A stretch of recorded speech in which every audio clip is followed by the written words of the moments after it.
So now we're going to move on to the last part of the fellowship.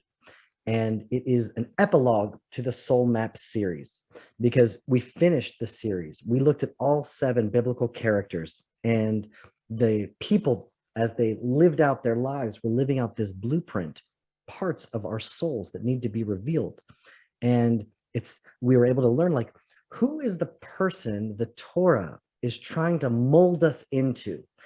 Each character of the Bible is representing this different virtue, a different attribute, a midah. And when we manifest those midot into the world, we become the best version of who we could be. So can we get the soul map up on the screen really quickly? Thank you. We started off with Abraham. And like what Ari said, the first thing on the map is love, chesed. That's going to be the basics. If you don't have love in your heart, then you're operating from a place of hate or a place of resentment or anger. Nope, that's not the right way to be. The foundational first virtue that you need to have is you're operating from a place of love. And he mentioned the bad guys. He mentioned like Justin Trudeau, who like called these truckers terrorists. Even for them, there has to be a base that we're not doing it out of hate and resentment, but we really need to find a place of love to fix the world. And then the next, we talked about Isaac. Isaac is about gevura. It's about self-sacrifice, about restraint, and about discipline. No, I want the map back up, please. I want the map up for a long time now, please. Is that possible? There we go. Thank you. I just want to be able to go through the map together. Restraint and discipline. Like, you could be lovey, hippie, just, oh my gosh, I'm so loving and I'm so hippie. But if you're not able to bring it down into action, where Abraham was the first one to pray to God, but then Isaac made it into a law. He prayed it in the afternoon. Abraham just prayed in the morning. And then Isaac said, no, I want to pray in the morning and in the afternoon. He made it into a spiritual discipline. And then Jacob is the man of truth. He followed his truth, even though everyone for generations would say he's a liar, he's a trickster.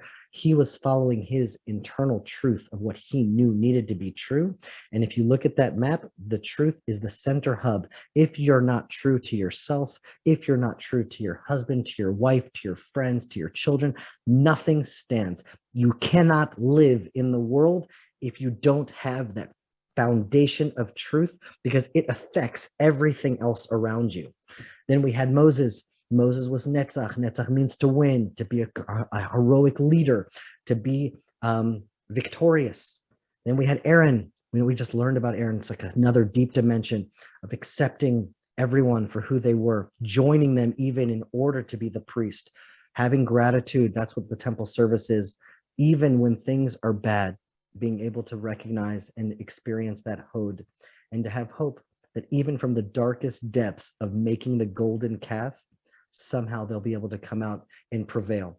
And then we have Joseph. Joseph is equanimity, is soda, foundation. That's literally what it means. Can't be moved. Everything that happened to Joseph, he never complained. He was always happy, always hopeful. Every place that he went, people loved him because he knew that everything, no matter what was good or if it looked bad, it was all a part of a greater plan. If we can take all those things and then bring it down into that. And then we learned about King David. Now, if we get lost on those first attributes, you could have a very self-absorbed person. Am I courageous enough? Am I grateful enough? Am I truthful enough? Am I? And then we have the last one on the map, which is King David saying, no, no, no. We want you to reveal your soul and life, to manifest the best version of yourself in order to serve the kingdom, in service of the world. That's what Malchut is. It's humility. It's not about you. Yes, you want to be truthful, and yes, you want to be loving, and yes, you want to be disciplined. You want to take all of these amazing virtues, but why? In order to bring it in service of the kingdom, in service of the world. And then a lot of people ask me, hey, but Jeremy, what about the top of the map there? There's like other green ones and blue ones. What about those? And the truth is, I didn't plan on teaching about those because those aren't biblical characters. And I wanted to teach them through the stories of the Torah as we were learning the Torah. And the top 4 aren't about the biblical characters, but the truth is they are really important. So I told them, well, you're just going to have to wait until the book comes out. But I'm just joking. I'm going to teach them about it just right now, because those are not virtues of a soul that needs to be expressed, but that's the mindset. That's the mindset of, if you want to manifest the best version of who you could be in the world, and you want to live out your destiny and live out who you were created to be, then you have to have a certain mindset to do that, because it's not going to be easy. And so the top 4 sections of the map are exactly that. It is a map of the mindset of someone who wants to reveal their soul in the world. And there's so many books in the world about how to be better at things, better at business, better at parenting, better at public speaking. You can find books on like an idiot's guide for almost anything, how to do better at almost anything. It's a lot harder to find books about how to become an amazing person, how a book about how to build your inner world, how to build your character.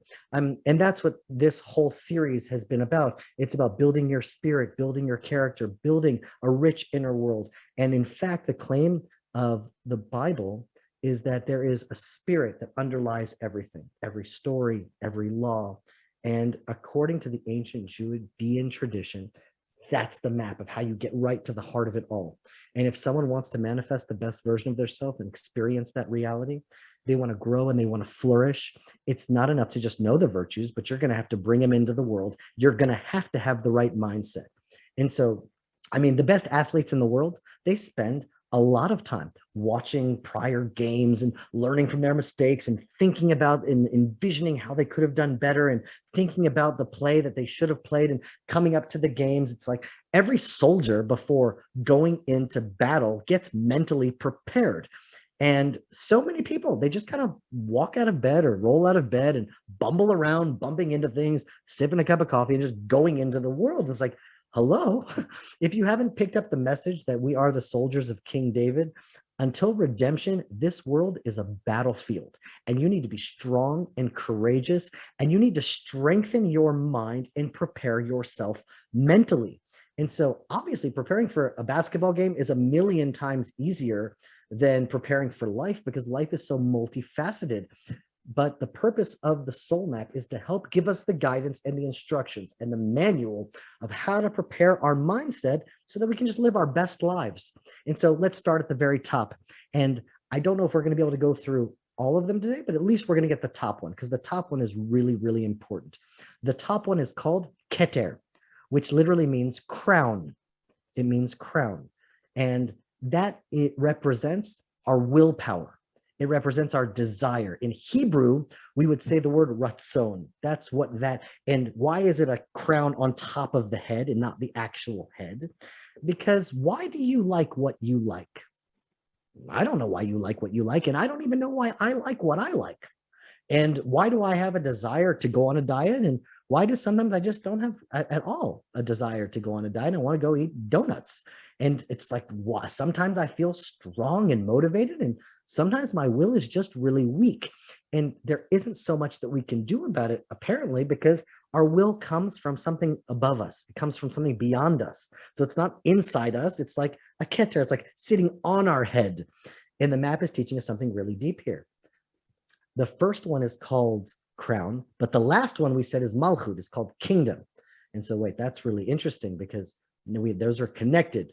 I mean, every king has a crown, and that's really deep. So let's really get into that. The map is actually teaching us how to build our desire and how to build our will to do something. How do we do that? The map teaches us the stronger your malchut, the stronger your transcendent thing, the thing you are serving, the stronger your keter is going to be. They're actually the same in some ways. They're like interconnected. So what does that mean? The malchut is saying, what are you serving beyond yourself? I grew up in a family that wasn't particularly spiritual. In my family, our religion, our ultimate concern was the family. That was what we served. Everything that my parents did, everything my parents taught, every Dvar Torah that was ever said at the table on Shabbat, it had nothing to do with anything to do with family. Somehow my father was able to bring it back. And that's why family is most important. That was the malchut of the Gimpel family as I was a child. It wasn't to build the kingdom of God. It wasn't to experience transcendence. We served the family. The family wasn't about us. It was never about us. It was always about the family. So what are you serving?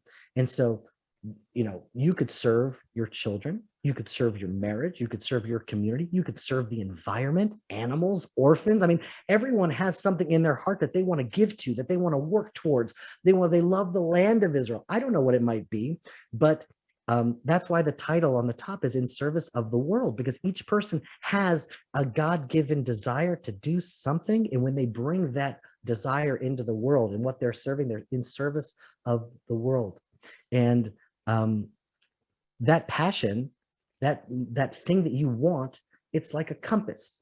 It shouldn't be like Western passions are like fireworks. It's like, ooh, this is amazing new trend, or love at first sight. It should be like, no, it's not like something that goes and then disappears. It's like a constant thing. It's like a compass that's guiding us.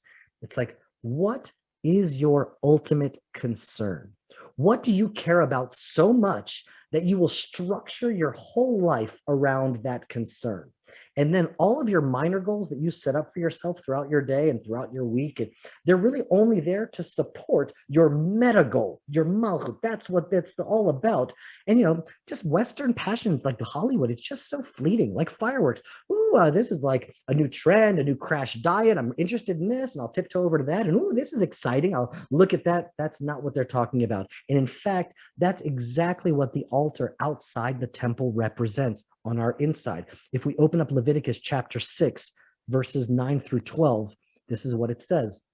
The burnt offering shall be on the hearth upon the altar all night until the morning, and the fire on the altar shall be kept burning on it. And the fire on the altar shall be kept burning on it, and it should not be put out. There is a fire burning in the heart of the temple all the time. Sometimes it like flares up to eat a sacrifice, but even when there's no sacrifice, all throughout the night, there's like a fire that's burning. It's a constant desire that's there inside us, and we need to figure out what is that desire inside us. It's not a fireworks that makes a big explosion and then disappears. No, take a little bit of it. No, it's something that's happening. What is that thing that is constantly your concern? What are you serving that's beyond you? The more important that service is, the more will and desire you're going to have. That's why they're interconnected. The Malchut and the Keter are interconnected. So Abraham and the children of Israel, we were given our ultimate purpose, to fix the world by building the kingdom of God. Letaken olam b'malchut Shaddai.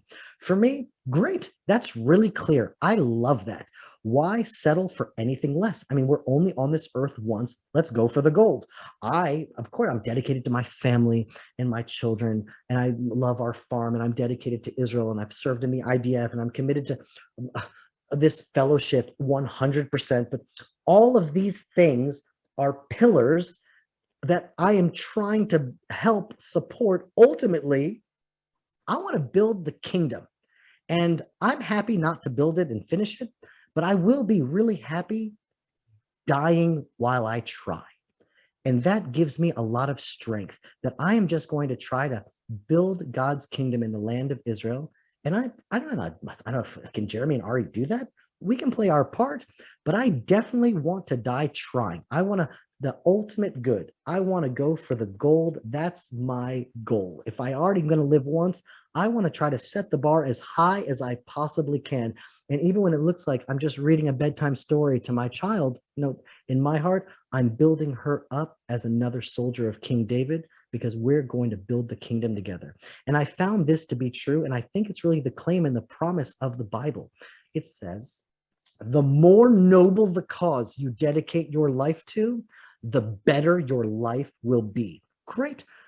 So to me, it's like, well, then I'm going to dedicate my life to God. I'm going to dedicate my life to the ultimate, to the most noble, because if the most noble means I'm going to have the best life, then when the challenges come and the hardships come and the good times come, I want to dedicate it to the ultimate. And the greatest imagination of the prophets of Israel was to build up Jerusalem, to build up the kingdom, to live for the ultimate, to live for God, to live toward the ultimate good, for King David, for Mashiach, for the Malchut. Then that will energize you. It'll empower you. It will give you a burning desire. And the world is going to knock you down. It's going to push you to the edge. It's going to push you beyond your edge. And it's not always going to do that. But get ready, because if it's not doing that to you now, it's going to do that to you soon. Soon a flood is going to come. It's going to hit everyone. I mean, think about Moses. He's on the top of the world, quite literally. He's like defeated the mightiest empire. He's led the nation of Israel through the Red Sea. He's traveled through the desert. He's now the intermediary between God and the Torah that's going to change the human history forever. The 10 Commandments that are going to shape human consciousness and establish the moral fabric of society. He's literally on the top of the mountain, on the top of the world. And then 3 seconds later, he's like, oh my God, what a failure. What a tragedy. It's like right there. There is no way around it. Even if you're Moses, even if you're so close to God that you heard the 10 Commandments in your own ears, the fall is right around the corner. And what you need is you need to have a strong enough will to be able to first climb up the hill of becoming better and better. And then when you get knocked down, to be able to get back up and start fighting again. And that's why King Solomon tells us in Proverbs 24, verse 16, for though the righteous fall 7 times, they rise again, but the wicked stumble when calamity strikes. It's like, get ready. Even if you're righteous, even if everything goes well, going well means you're going to fall 7 times. And we need the will to get up and to keep going.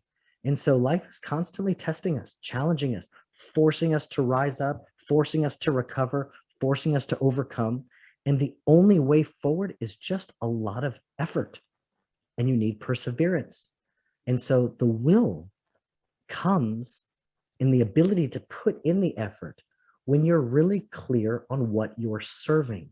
Are you serving your wife? Are you serving your children? Are you serving your community? If you really get that and you know why, then you'll be motivated and you'll be able to fight through anything. And so there was just one last thing I want to teach you, kind of like an anecdote, because I learned it this last week and I just found it so interesting.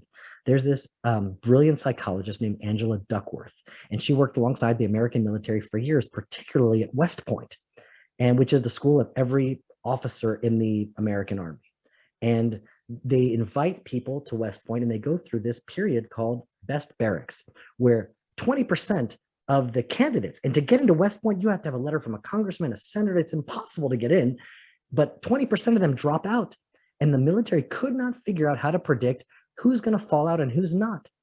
And she said, I have a way of telling, because I have this really amazing ability to see who's going to have the will to be able to persevere when the going gets tough. And it's really a wonderful book. It's called Grit, Grit. And she gave this formula that I've now taught my children.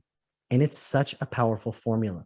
Can we get the formula up on screen where effort is mentioned twice? Effort counts twice. This is what she writes. So let's say you want to do something in the world. So you're born with a certain amount of talent, and then you do talent times the effort you put in, and then you're going to develop a skill. And then you have a skill. Excellent. Then you have a skill, and then you want to put in the effort to develop that skill, and then you have achievement. But if you notice there, when you start off and until you end with the actual achievement, effort counts twice. Meaning, all that matters in this world, it doesn't matter how smart you are, it doesn't matter how talented you are, it matters how much effort you're going to put in. And if our goal here is to become the best people that we possibly can and raise the most beautiful families that we possibly can, it doesn't matter if we came from good families, it doesn't matter how talented we are, it doesn't matter how smart we are. If we want to reveal our soul in the world, effort counts twice, because it's a skill that needs effort. And in order to achieve what we all want to achieve in this world, we just going to have to put in the effort. And that effort needs will. And that's what Keter is about. And that's what the soul map is teaching us, that if we can tap in to why we are doing what we're doing, what we're serving, what is our ultimate concern, it's going to motivate us. It's going to give us the reason why, and it's going to empower us with the will to hopefully change ourselves. And as we change ourselves, we'll light up everyone else around us. Hi, my name is Jeremy Gimpel. A lot of people want to know exactly what the Land of Israel Fellowship is and what members receive when they join. So let me explain. The Land of Israel Fellowship is a global online community with hundreds of members from over 40 countries around the world. There are live sessions and gatherings that create a direct personal connection to the Land of Israel and to lovers of Israel from around the world. There's no online gathering that I'm familiar with that is connected to the Land of Israel that unites and brings together such a diverse group of people, backgrounds, and nationalities.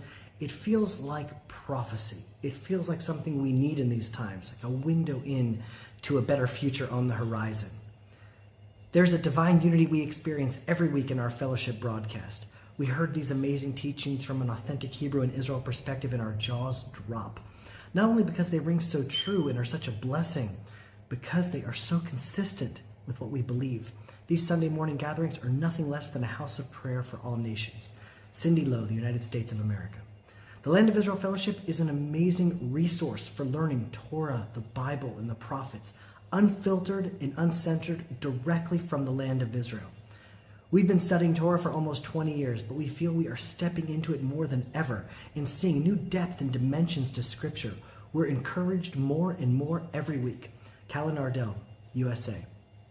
Members receive access to all the archives in the library of teachings on every portion of the Torah, the biblical feast, Hebrew prayer, prophecy, sessions on the ancient wisdom of the prophets of Israel to help us navigate through these turbulent times. These sessions are so rich. I re-listen to each, and truly each session is the best one yet. Tehila is a tremendous asset, and the teachings Ari shares are so rich. I've read the Bible so many times, and I've known the things you are teaching. The Hebrew understanding is what Christians have missed for centuries. Sister Georgian from Germany.